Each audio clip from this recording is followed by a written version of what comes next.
И еще одна информация. Женская сборная Казахстана по шахматам одержала очередную свою победу на Олимпиаде, которая в эти дни проходит в Будапеште.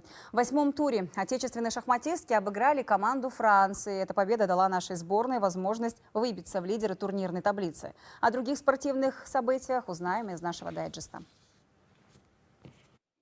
В столице завершился чемпионат мира по спортивному программированию. В Астане собрались 142 команды со всего мира, включая 5 казахстанских коллективов, представляющих ведущие технические вузы страны. В финале сборные соревновались в 5-часовом марафоне по решению сложнейших задач. Команда Казахско-британского технического университета первой решила задачу Doubles Horseback в рестлинг на чемпионате. Также в заключительный день мирового первенства был подписан меморандум о взаимном сотрудничестве между Министерством туризма и спорта и Министерством цифрового развития, инноваций и аэрокосмической промышленности Республики Казахстан, который открывает новые перспективы для спортивного программирования в стране, включив его в республиканский перечень приоритетных видов спорта.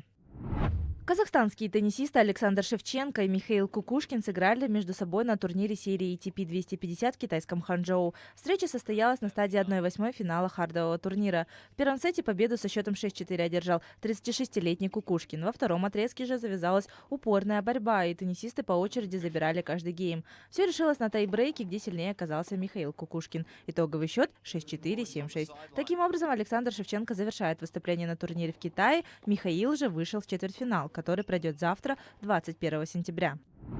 Сертификат на трехкомнатную квартиру и денежное вознаграждение в размере 30 миллионов тенге вручили призеру Паралимпийских игр Акмарал Наоатбек. Акмарал – первая казахстанская чемпионка мира по пара-дзюдо. Еще одному столичному дзюдоисту, завоевавшему серебро, Ергали Шами, подарили двухкомнатную квартиру и сертификат на 25 миллионов тенге. Их тренерам вручили по 10 и 7 миллионов тенге соответственно. Со спортсменами встретился аким Астаны Женис Касымбек. Он отметил готовность улучшать спортивную инфраструктуру города и дальше поддерживать спортсменов. К слову, денежные средства выданы спонсорами.